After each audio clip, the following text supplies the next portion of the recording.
Daniel Faraday est revenu, Il a vu. et il a été abattu.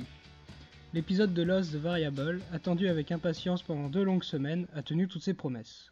Mais on ne s'attendait pas à avoir raison aussi vite sur le sort tragique de Faraday, rayé de la carte à peine une demi-journée après son retour sur l'île. 12 heures qui furent cependant, à n'en pas douter, les plus efficaces de sa vie, puisqu'elles suffirent pour semer la panique à tous les niveaux.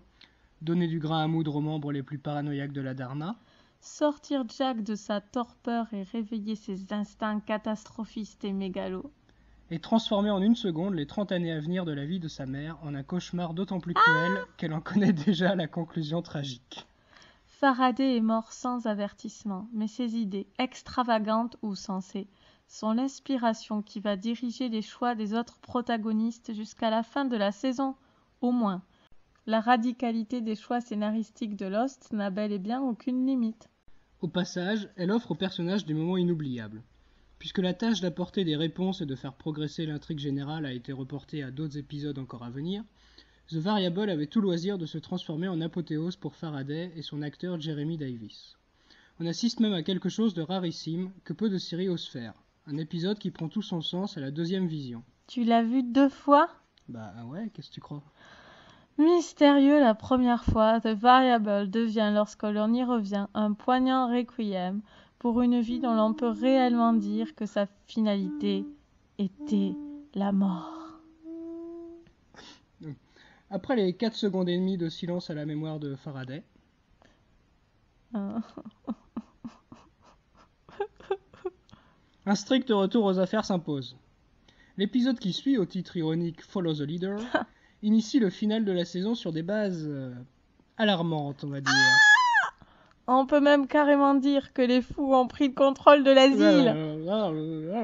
Oui, qu'est-ce que c'est que ce Je bruit? sais pas, c'était un fou, mais c'était peut-être un indien fou peut-être.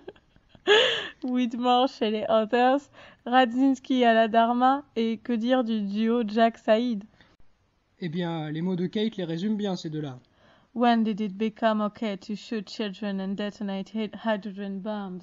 Oui, voilà. En français, ça donne quand est-ce que c'est devenu ok de tirer sur des enfants et de déclencher des bombes à hydrogène. Bien envoyé, Kate. Ouais.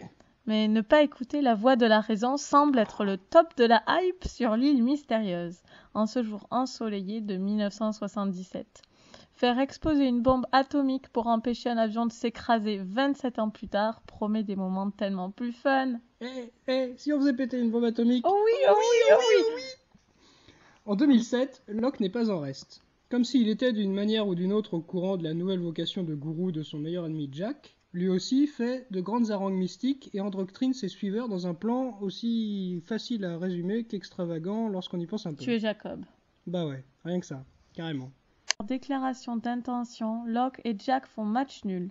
Le double épisode de la semaine prochaine nous dira qui l'emporte pour ce qui est de la mise en œuvre. Et aussi, accessoirement, qui paiera le prix de ces projets aux conséquences incommensurables. Car, comme l'a dit Richard en voyant une photo de membres de la Dharma, sans que l'on sache exactement qui il mentionne, I watch them all die. Ouh.